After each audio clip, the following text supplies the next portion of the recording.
Tenía los pies fríos y la mente dispersa. Mientras observaba aquellas huellas en la nieve, en algún punto de una sierra llamada de Camero Viejo, mi mente elucubraba con una extraña idea. ¿Qué ocurriría, pensaba, si dijese que las huellas dejadas por mis botas en el camino de subida a aquel lugar serían estudiadas dentro de 1 millón de siglos y después catalogadas como pertenecientes a un homínido de unos 80 kilos de peso, que debió de habitar estas tierras en los primeros 50.000 años de una era remota? Seguro que me dirían que estaba loco, o que me había pasado de la raya con los vinos de La Rioja. Y sin embargo, era así. Aquellas enormes huellas habían sido dejadas por los dinosaurios al azar, sin asomo de conciencia o trascendencia científica alguna, en un periodo impreciso de hace unos 120 millones de años. Y ahora estaban ahí, grabadas en la roca, indiferentes a su reveladora e inquietante existencia. Pura magia. Y recuerdo que mi mente quedó literalmente colgada de tales pensamientos, mientras mis manos buscaban en las anotaciones de mi cuaderno de paso el origen de toda aquella sarta de razonamientos sin aparente sentido. Todo comenzó en la tierra de Yanguas, una comarca formada por 25 pueblecitos situados al noroeste de Soria, en la cuenca del río Cidacos, en la frontera con La Rioja. Yanguas, en tiempos cabeza de partido, era un pueblo con un pasado cercano a la leyenda, en donde aún existía ese tipo de personas en cuya memoria parecen encontrar su último refugio las historias y costumbres del viejo mundo antes de desaparecer.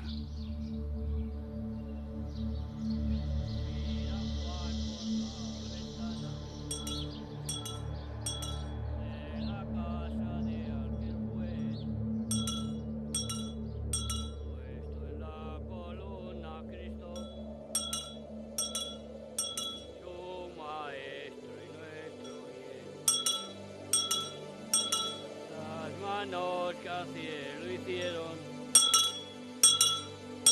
atadas en un cordel, en una talba de hierro, ¿de dónde fue? Y como en todos los pueblos, en Yanguas también había alguien como Felipe, a quien los vecinos que vivían fuera casi todo el año iban dejando las llaves de sus casas por si fuese preciso abrirlas en su ausencia. Por eso en Yanguas, Felipe era el señor de las puertas.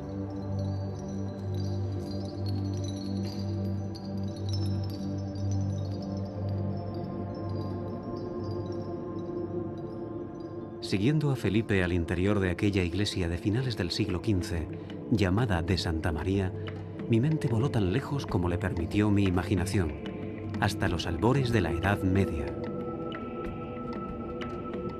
A un mundo en el que Yanguas, que quiere decir puertas, era un punto estratégico vital por ser la frontera y puerta de entrada a las tierras de La Rioja. En él vivieron y murieron reyes, y sus señores, los señores de Cameros, conocieron la riqueza del comercio de la lana y la trashumancia, en los años del honrado concejo de la Mesta, creado por el rey Alfonso X el Sabio en 1273.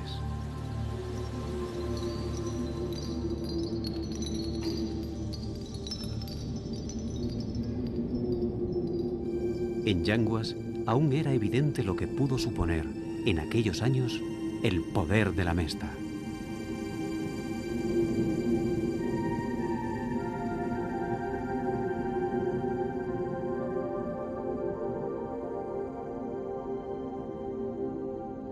Sobrecogido por el profundo silencio de aquel recinto, me detuve en la capilla del Santo Cristo de la Villa Vieja y estudié los bellos retablos e imágenes barrocas que la iglesia de Santa María cobijaba.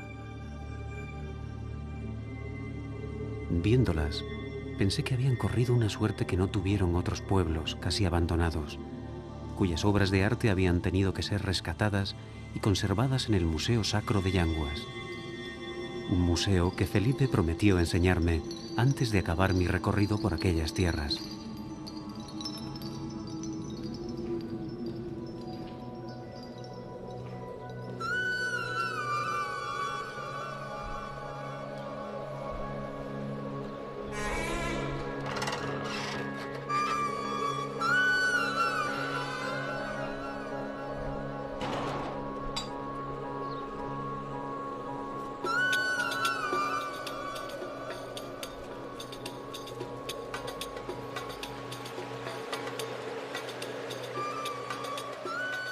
Siguiendo cañadas y pastizales, llegué a Santa Cruz de Yanguas, en donde un antiguo guarda forestal, Félix Jiménez, me esperaba para enseñarme unos enormes troncos vegetales fosilizados que a mis ojos asemejábanse a restos de columnas de un antiguo templo, moldeado por las manos de la propia naturaleza.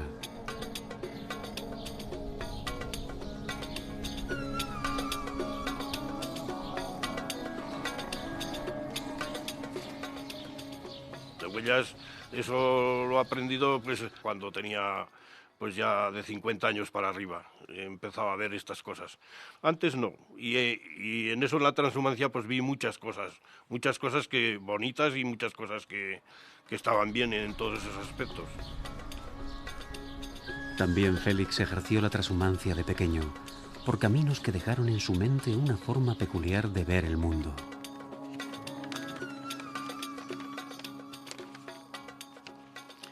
Con albarquillas de goma y calcetines de lana, con zahones de becerro y un trajecito de pana, con 12 años cumplidos con el garrote y la manta, el año 44 ingresé en la transhumancia. En la dura transhumancia de las jornadas muy largas, la de las noches en vela, la de las comidas parcas. El un pie detrás del otro, mi primera singladura, fue de 30 jornadas camino de Extremadura. Recuerdos de transhumancia que fue mi oficio primero, porque yo he sido pastor, pastorcito merinero. Merinero era mi padre, merinero fue mi abuelo, mis hermanos y mis tíos todos fuimos merineros. Merineros transhumantes que recorrimos andando los cordeles y cañadas al compás de los rebaños, que en solento caminar y sobre toscas abarcas han hollado los caminos y tierras de media España.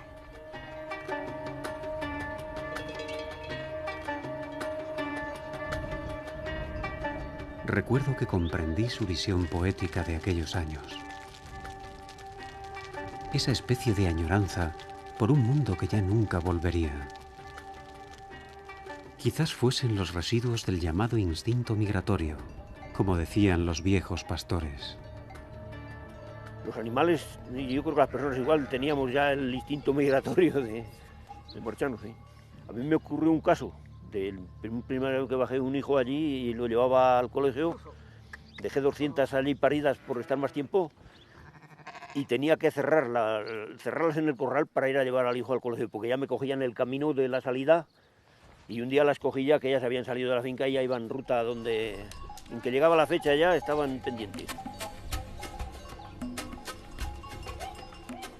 Pero ocurre a menudo que el pasado es bueno solo a los ojos de los poetas.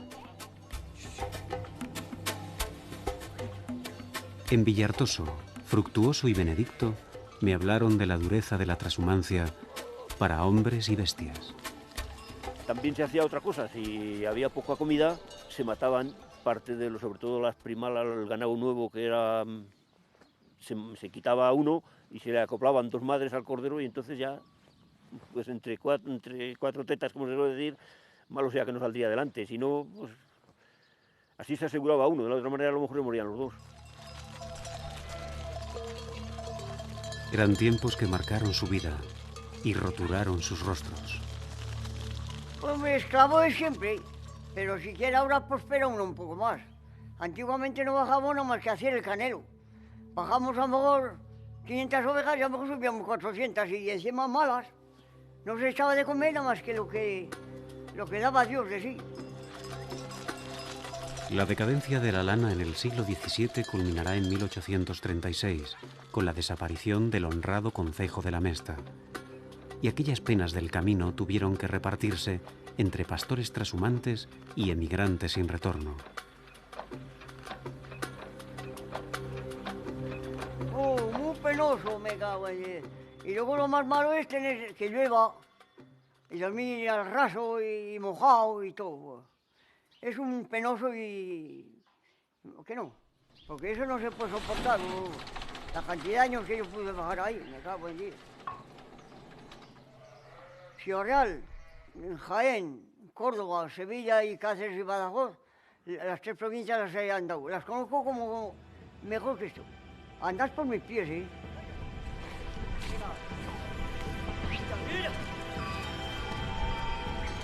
Cuando dejé atrás Villartoso, camino de Bretún, tuve la sensación de encontrarme ante los últimos retazos de una época que unía a aquellos hombres con sus ancestros medievales.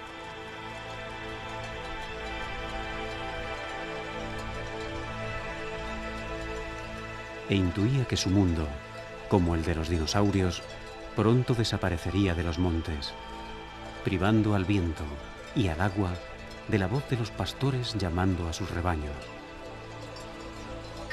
¡Orreguilla, chena! ¡Orrega, chena! ¡Orreguilla!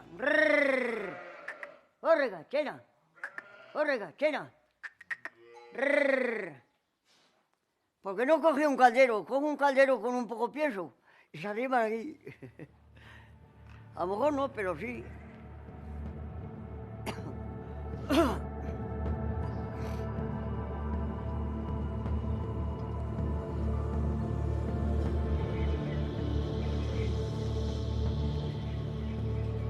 Bretún.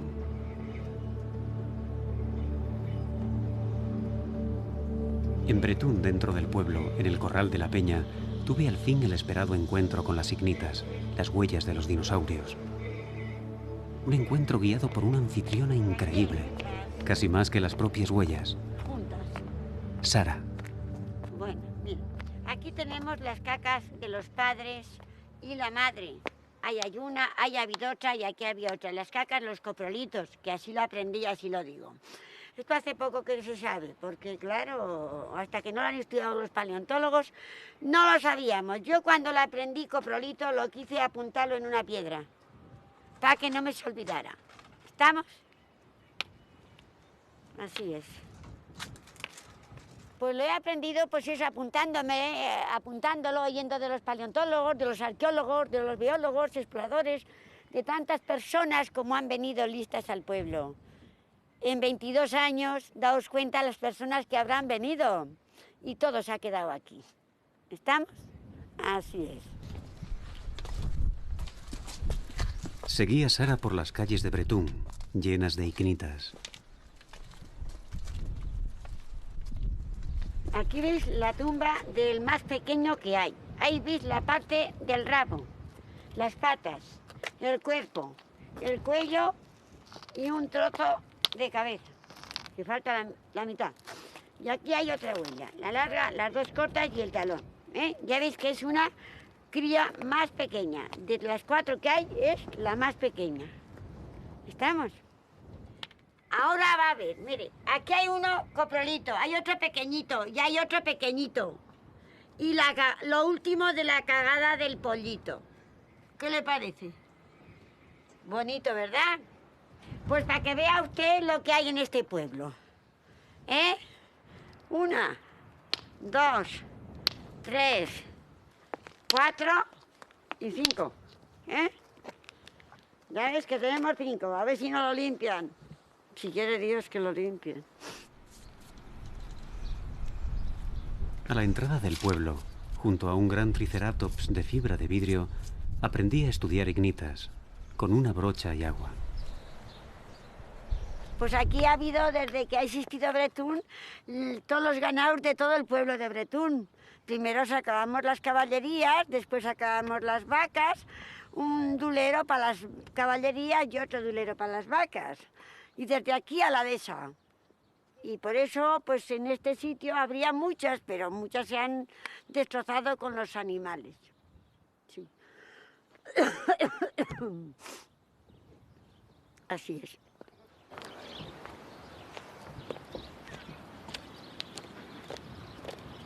Y aquí tenemos al Triceratops, con P y S la terminación. Es guapo, ¿verdad? Viene mucho personal, mucho todos los días, sábado, domingo, todos los días de la semana, pero sábado y domingo más todavía. Franceses, ingleses, alemanes, de toda clase. ¿Y cómo te entiendes con ellos? Pues a muestras, son muy listos, me aprenden a la primera. Sí, son muy listos. Lo que pasa es una cosa, que ellos no me entienden a mí tampoco. ¿Me entiendes? Así es. Así es. Antes de marchar, quedé con Sara en volver a despedirme al final de mi viaje. Y mientras ella se perdía calle arriba, yo me dirigí a la iglesia de San Pedro, que dominaba Bretún desde lo alto.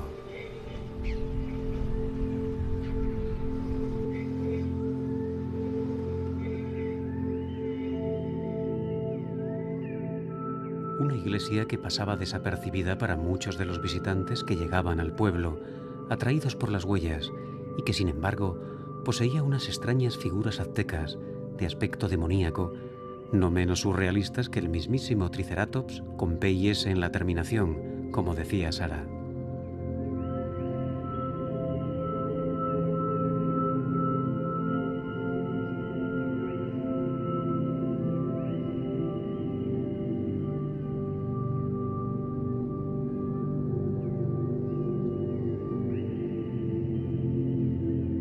Según cuentan, fueron hechas en el siglo XVIII por encargo de un ilustre emigrante de Bretún a su regreso de México.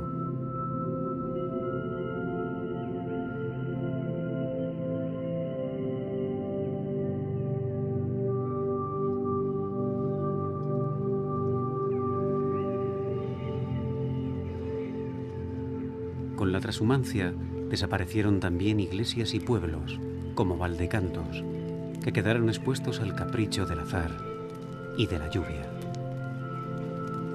Recordando sus casas derruidas, sus ventanas sin ojos como cuencas vacías, su historia saqueada por la maleza, pensé que había algo más profundo que unía a los dinosaurios con aquellas tierras y con todos nosotros, y que el tiempo no sabría distinguir entre una roca marcada con una huella de otra marcada con un escudo.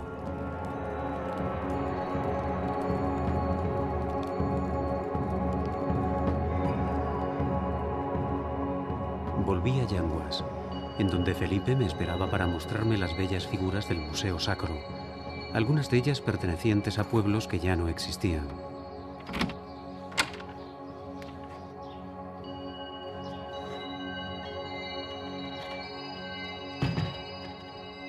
Tallas que, curiosamente, fueron esculpidas entre los siglos XIII y XVIII, precisamente el periodo de bonanza de aquel honrado concejo de la Mesta, que tanto enriqueció a los señores que habitaron las tierras de Yanguas.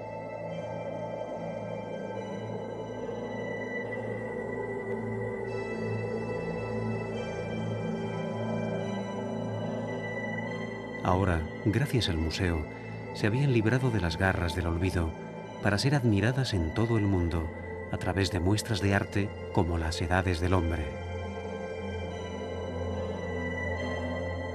Y recuerdo que, viendo aquellas obras y sabiendo su procedencia e imaginando el impulso que debió de motivar su creación, en contraste con la soledad actual de muchos pueblos, vinieron a mi mente los versos del poeta Omar Khayyam.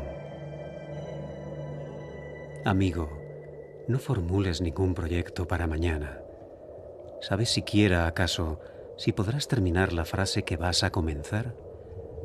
Mañana tal vez estaremos muy lejos de esta posada de las caravanas, parecidos ya a quienes desaparecieron hace 7000 años.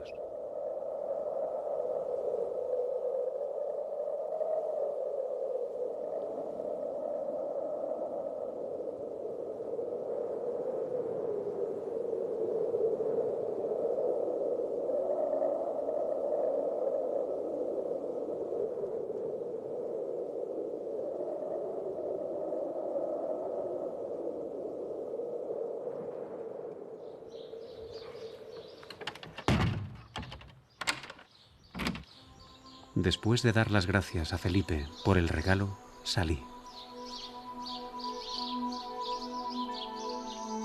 Al atardecer me acerqué a El Rinero de la Quintilla, que junto a los cerezos de Yanguas eran los lugares para cenar y dormir. Aproveché para hablar con Marisol, la dueña, de asuntos más prosaicos, como el trabajo, los colegios, los niños o la compra. Solamente existe la carnicería, ¿no? Pero lo solucionamos pues teniendo que ir a comprar a Soria, San Pedro Manrique. De todas formas, vienen una vez en semana un camión que viene a vender fruta y verduras, ¿no? El pescado viene un día a la semana, el panadero 2 días en semana. Marisol había construido esta casa rural reformando el lugar en donde ella correteaba de pequeña, la casa de sus tíos. Al principio no me atrevía, cuando decidí hacer la obra, a tocar nada porque parecía que iba a destruir algo, un encanto especial que existía en esa casa, ¿no? Pero bueno, me he dado cuenta que he vuelto a darle vida a un mueble, a un banco, a mi banco pequeña, cuando yo me sentaba en el hogar de la casa, ¿no? De la chimenea. Entonces, todos esos pequeños detalles yo creo que son los que le hacen tener igual un encanto especial a la casa, ¿no? Y ahora la casa había recobrado la vida.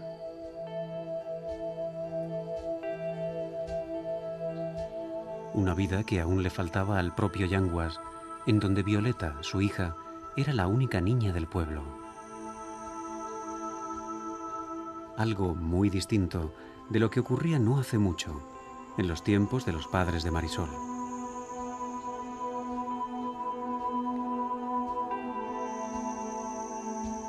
Se nota que ha habido un bajón de la población, ¿no? Y ahora está empezando a resurgir otra vez para que vengan pues los posibles habitantes, ¿no? Y que traigan sus niños y que den vida otra vez a las calles, porque Violeta es la que se le oye ahora, ¿eh? Entre semanas está solita y es la única que se le oye correr y jugar.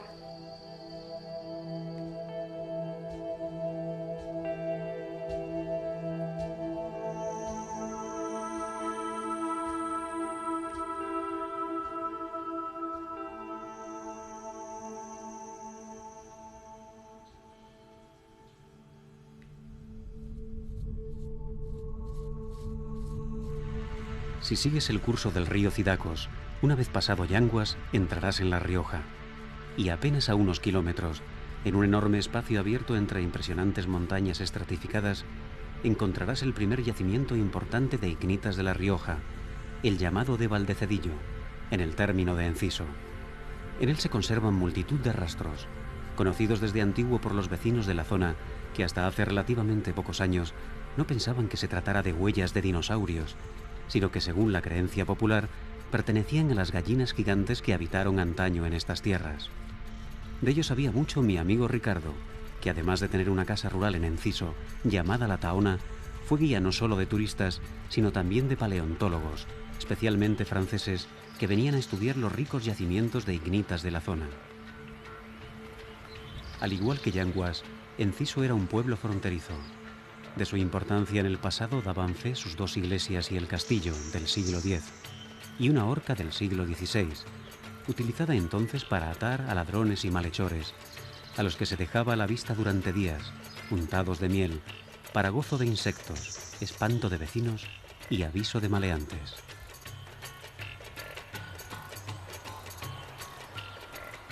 Yo soy de aquí, pero por cuestiones de trabajo tuvimos que marcharnos a Arnedo y en el año 90 es cuando decidimos volver otra vez al pueblo. En ese momento la decisión fue un poco dura, en el pueblo no había ningún alojamiento, tampoco había mucha experiencia en turismo y a partir del 91, que fue cuando compramos la casa, tomamos la decisión de hacer una casa rural.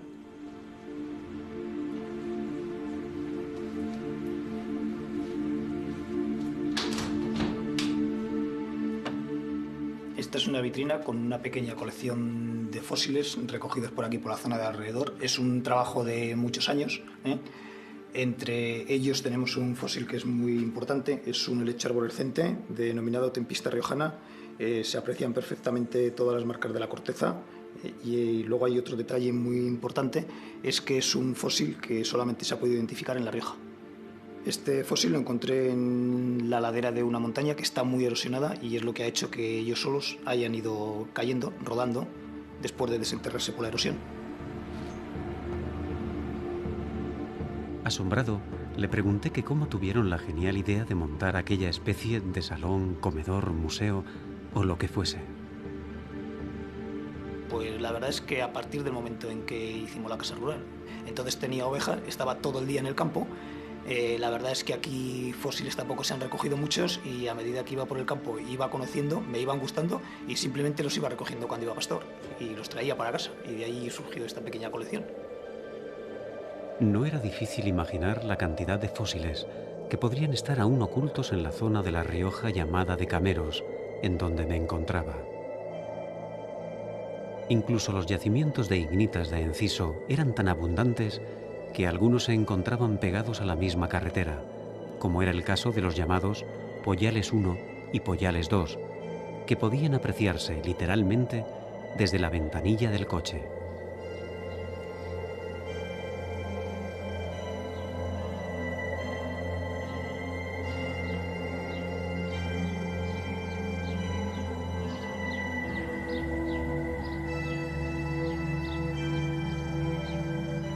El motivo era que hace 120 millones de años aquella zona había sido parte de un fértil y enorme terreno pantanoso, anegado por las aguas, en cuyos márgenes quedaron moldeadas las huellas de las grandes especies de dinosaurios que lo habitaron.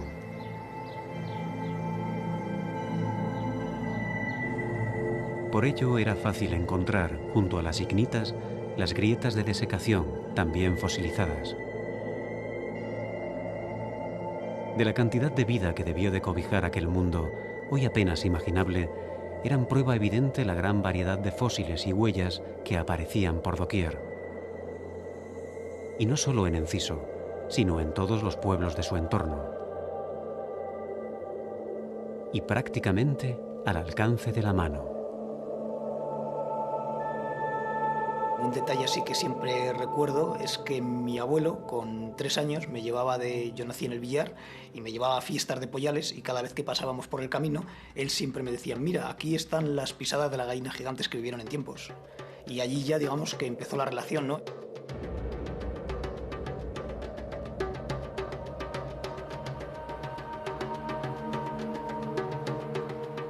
En Valdecedillo, dentro del parque temático en desarrollo, pude hacerme una idea del tamaño de los dinosaurios a los que pertenecían las pisadas.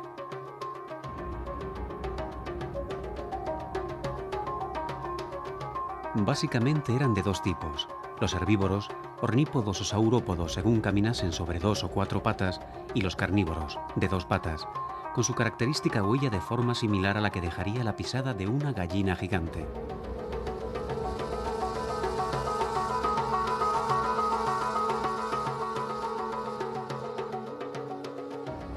Si las huellas se habían conservado tantos millones de años, era gracias a que fueron cubiertas por otra capa de tierra también fosilizada. Así se formaron contramoldes, como los que había en el Museo Paleontológico de Enciso. Mira, estas son las huellas que te quería enseñar. Estos son los contramoldes que normalmente recogemos en el campo, que ellos solo se han despegado de los yacimientos por la erosión, y aquí, como podemos ver, hay tanto de carnívoro como de herbívoro. Todos estos moldes son los que se encuentran por el campo, sueltos, y nosotros los traemos aquí, que es donde deben estar recogidos. En los contramoldes se encontraba una clave fundamental para la conservación de las huellas, como comprobaría en otro yacimiento, el de los Cayos, en Cornago.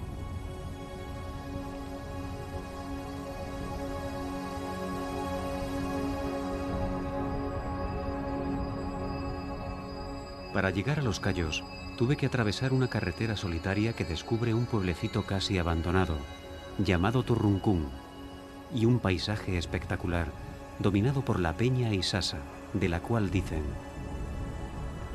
a la Peña Isasa muchos la ven, pero pocos la pasan, y a una vieja que la pasó, el diablo se la llevó.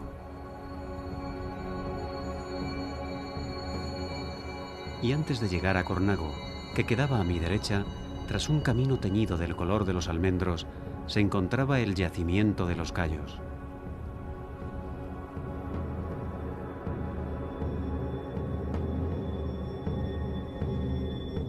Allí, bajo una cubierta metálica, pude ver las pisadas de un gran carnosaurio, que según calculaban debió de tener entre 5 y 6 metros de longitud.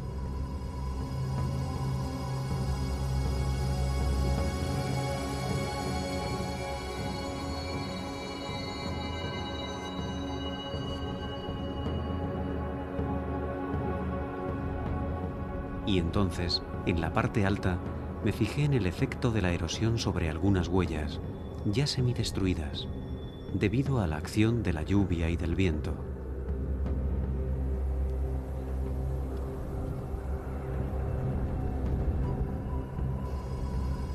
Aquello evidenciaba la fragilidad de las ignitas una vez que eran dejadas a la vista, sin la protección natural de los contramoldes.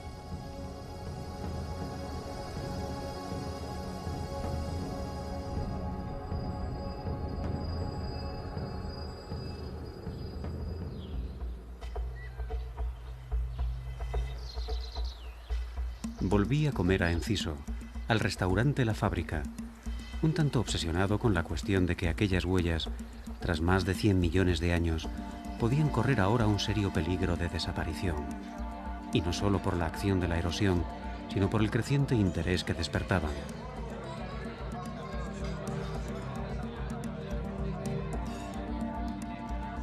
Total, que hice lo único que estaba en mi mano en esos momentos. Comencé con unas pencas rellenas, un osobuco de ciervo estofado después, y de postre, el famoso pastel de La Fábrica.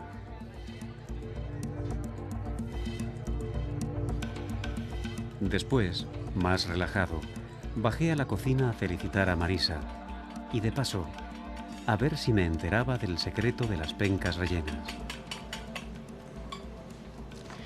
A ver, las pencas las hemos cocido previamente y después le ponemos una capa de queso, en este caso es de queso de Idiazábal, porque el ahumado le da un toque muy bueno, y después las rebozamos.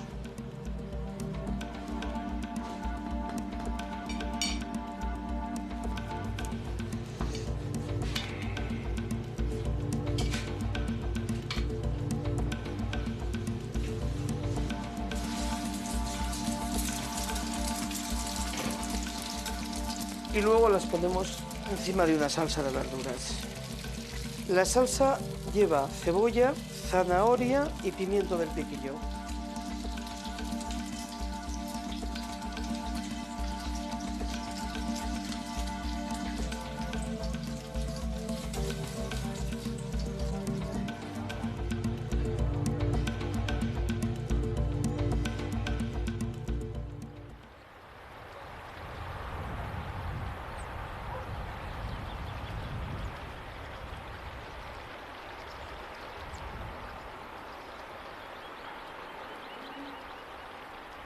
Salí del restaurante y anduve hasta la ermita y el puente de la Concepción, a donde, según cuentan, bajaban antiguamente los novios de Enciso a hacerse las fotos de boda, con el río, la iglesia y el castillo al fondo.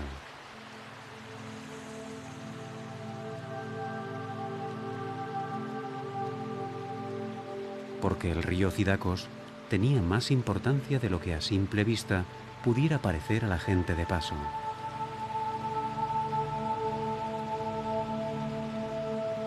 El río Cidacos era determinante en muchos aspectos de la vida social y económica de aquel rincón de La Rioja, como pronto iba a descubrir.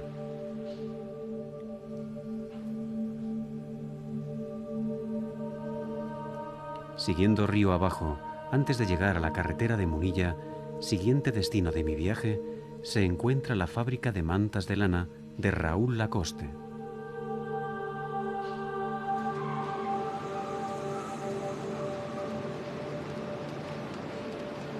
La fabricación de mantas tenía que ver directamente con el pastoreo, porque la manta que salía de esta fábrica era la típica de cuadros que han utilizado los pastores desde siempre, que a menudo era conocida como la munillana. Sin embargo, la producción de lana en la zona nunca fue mucha, y además era de lana churra. Para trabajos más finos tenían que traer la lana merina de Castilla o de Extremadura.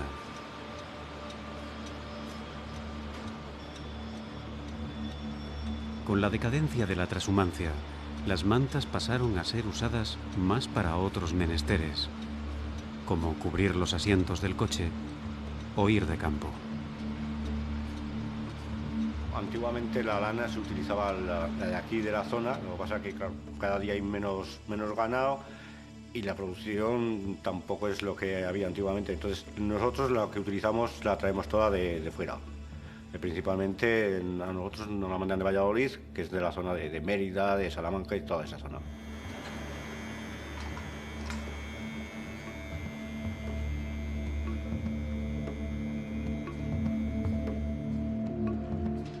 Antes que Raúl, dirigió la fábrica su tío, Jesús Marín. En estas naves que nosotros estamos hoy, hace 35 años había 120, 130 obreros. Esto era industrial total. Había 2 fábricas textiles y una de zapatillas. Y aparte de eso, en lo que es el río, en todos los saltos de agua los aprovechaban. Con el fin de poner pues, un batán, una lavadora, algo. Todo tenía su misión, pero textil. Así fue hasta los años 60, los años del gran éxodo y del fin del viejo mundo. Bueno, la gente cuando esto se cerró y las empresas textiles se cerraron, pues emigró hacia Logroño, porque se marcharon allí a Logroño. Pues, estaba Gutiérrez, que se fue a Logroño, y pues la gente que se llevó para allí. Estaba Textil Quemada y la gente que se llevó para aquí. Y estos de aquí, cuando cerró esto, pues ya fueron varias familias a Alemania, pero vamos, 5, 6, 8. Pero los demás se pudieron colocar por Logroño, por ahí. Ahí ha estado. En otro sitio no, ni Soria, ni todas estas provincias, no, porque esto pues la gente estaba acostumbrada a verlo textil, y textil era lo que buscaba.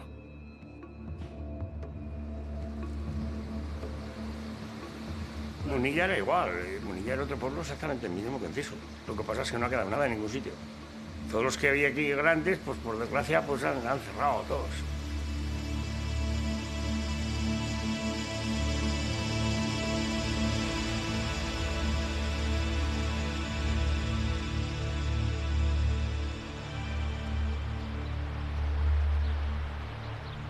Munilla. Al igual que en Enciso, en Munilla tuvo un gran desarrollo la industria textil. En el siglo XVIII funcionaban en el pueblo 27 telares, 5 urdidoras, 2 tintes, 6 batanes y otros tantos molinos. Y a principios del siglo XX había varias fábricas de paños, pero también de zapatillas, de hilados, de chocolate.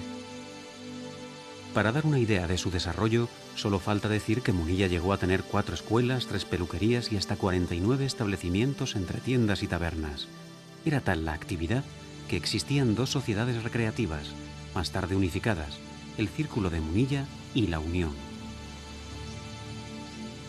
Sus socios se reunían en el casino, en donde estaba prohibido discutir acaloradamente de religión o de política, y allí echaban una partida a las cartas o en ocasiones se jugaban el dinero a la taba, por entonces un juego muy popular.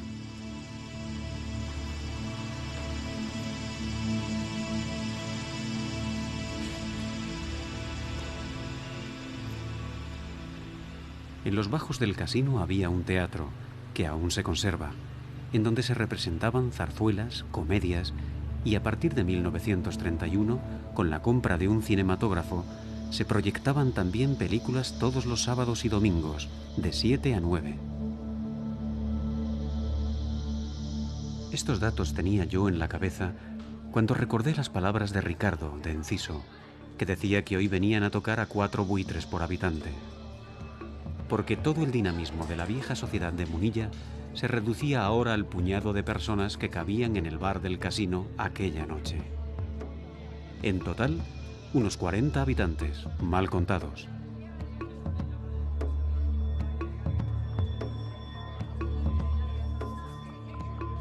Y la única industria permanente que quedaba, además del restaurante y el bar, era una pequeña quesería, llamada La Ulaga, que llevaban Marisa y su familia.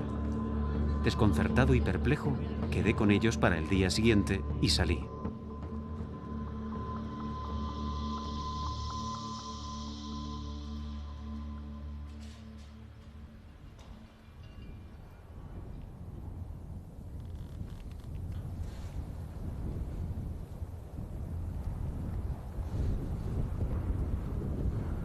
A la salida de Munilla, en un lugar dominado por los buitres y el silencio, en la cima de la Peña del Cuervo se encuentra el yacimiento de ignitas de Peñaportillo.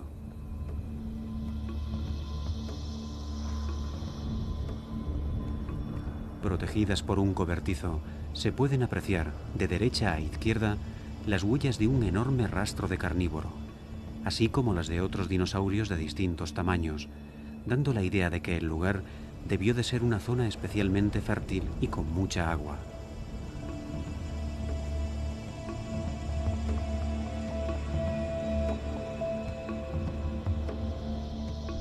Viéndolas, pensé que era una paradoja que, tras el hundimiento económico de la zona en los años 60, los pocos habitantes fueran a depender ahora del turismo y de algo que había estado ahí desde siempre. Algo así como si detrás de la era de la transhumancia llegase ahora la era de los dinosaurios. ¿Quién lo iba a decir?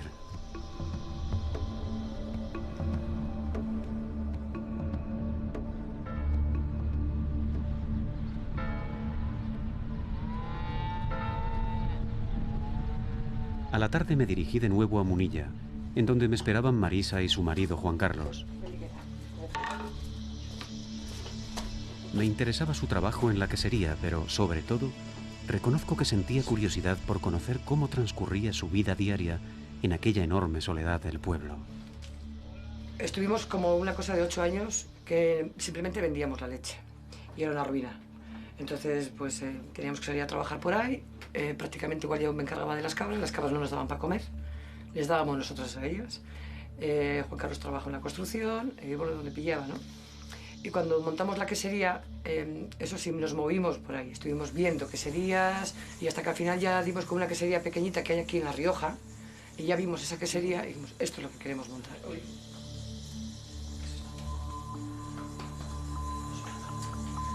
Pronto comprobaría que las cabras no dejaban mucho tiempo para otra cosa. Me gustaba el vivir en el campo y del campo. Sí, algo que casi que lo llevas dentro. Así está claro que para montarte una historia de estas tiene que gustarte mucho. Sí, tienes que sentir algo en especial. Si no es un trabajo cualquiera. No es lo mismo trabajar con máquinas. Cuando trabajas con animales, pues bueno, pues hay que tener mucho cariño, mucho cariño a la historia. Juan Carlos se ocupaba de los quesos y Marisa y su hermano Sergio de la leche. Tenemos unas 170 cabras en total, lo que es rebaño, y en ordeño ahora mismo hay unas 80 cabras. La cabra para dar leche primero tiene que parir. Entonces normalmente le paren en enero, a primeros de enero, le criamos el cabrito, que se tiran un mes o así con los cabritillos, y ya después pues a tirar de teta. Primero limpiamos las ubres pues con agua, por lo general hacemos con agua tibia y con tomillo. Alguna vez lo hacemos con agua tibia con caléndula. Luego sacamos el chorro de leche pues para controlar un poquito la calidad de la leche, por si hay alguna infección mamaria y tal, y no enganchar la ordeñadora para no fastidiar el resto de la leche. Luego lo demás, pues el secado pues para que todo ese barrillo que las cabras al tumbarse en el suelo pues acaban cogiendo, les pasamos el trapo, que con eso lo limpiamos. La base es para que la leche vaya a la quesería lo más limpia posible, vamos. El sistema que hacemos ahora de ordeño mecánico, pues es nuevo, pues lo digo ahora. Nos hemos tirado durante 15 años prácticamente ordeñando a mano. Sí hemos pasado un poco del medievo, de la época medieval, pues a la revolución industrial. Esta está preñadita, a puntito de parir, a ver. Pues me queda poquito ya. Está bastante dilatada arriba. Pero tranquila, chica, está hermosísima. Y así, todos los días.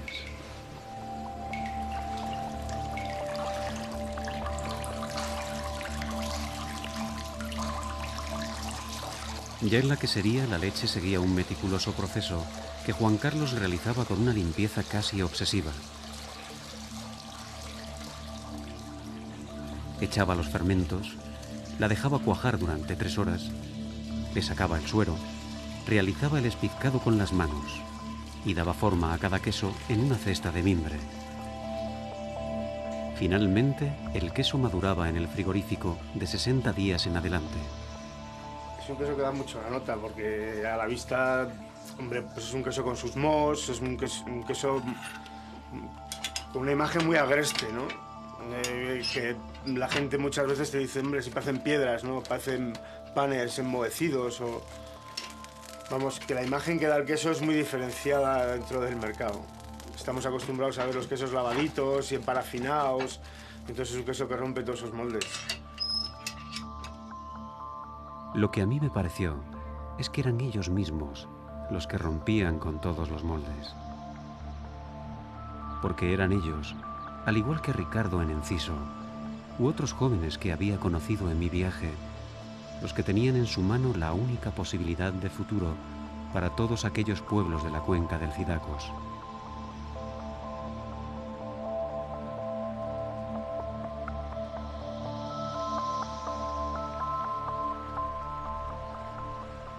Continué mi camino, siempre río abajo, buscando el lugar en donde dar descanso a mis huesos después de tanta caminata por aquellos desolados y al mismo tiempo extrañamente bellos paisajes, en donde surgían, como setas, las huellas de los dinosaurios.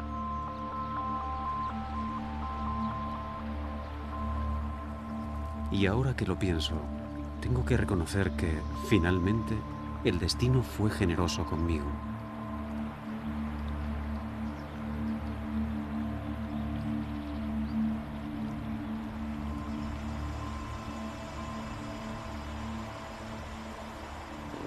Mi familia, los Martínez de Pinillos y sus herederos, bueno, hemos estado al frente del balneario durante 6 generaciones, yo pertenezco a la 6ª generación, al frente del mismo desde 1847. Quizá el balneario de Arnedillo sea una de las pocas empresas que quedan en España que es fruto de la desamortización de Mendizábal, y todavía seguimos en pie desde mediados del siglo XIX. Siempre ha estado la familia ligada al balneario y a su vez muchas familias que trabajan en el balneario, que han trabajado pues, con nosotros durante décadas, ¿no? Especialmente del pueblo, ¿no? de Arnedillo, y que bueno, se han sucedido, ¿no? de padres a hijos, a veces o generalmente ocupando los mismos puestos que ocupaban sus padres.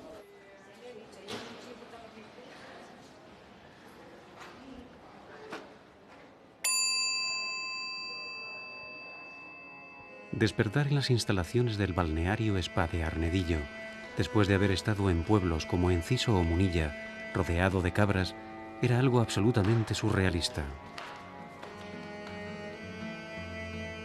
Recuerdo que me sentía, más o menos, como cuando estás viendo una película en la tele y alguien, de repente, te cambia de canal.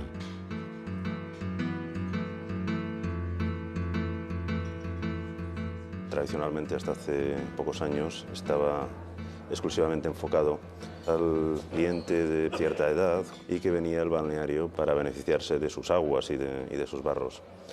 Esto sigue siendo así, pero en los últimos 5 o 6 años se ha añadido otro tipo de cliente, los compradescanso, los llamo yo, que son clientes que no tienen una dolencia específica, pero sí son personas, la mayoría, pues, que necesitan desconectar de sus vidas agitadas, ¿no?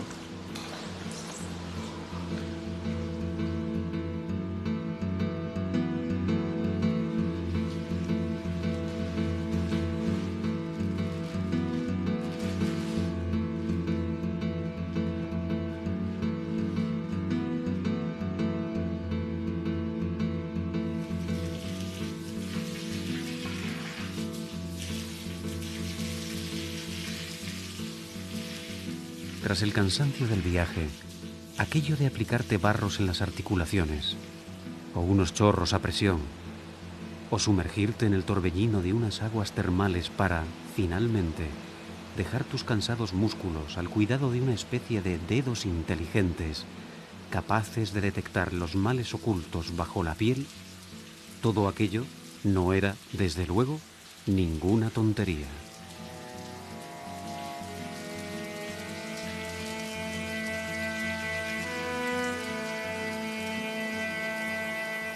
Después creo que me dormí, o que, si no fue así, debí de haberlo hecho, porque mi memoria se siente incapaz de distinguir si ese recuerdo forma parte de la realidad o del sueño.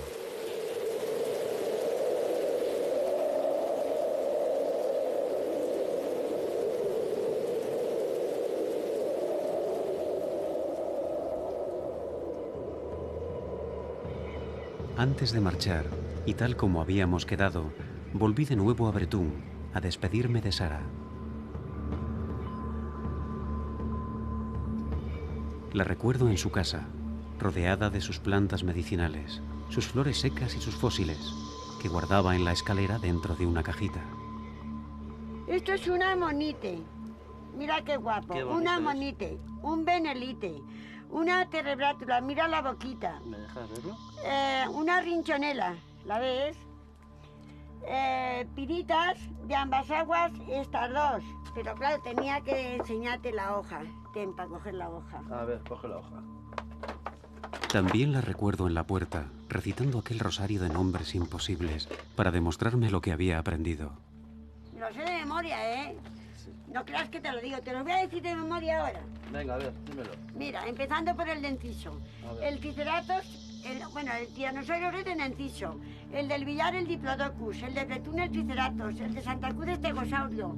El de Garray, Coritosaurio. El de la Ventosa, Trocodonte. El Broncosaurio, el maíz, el esqueleto.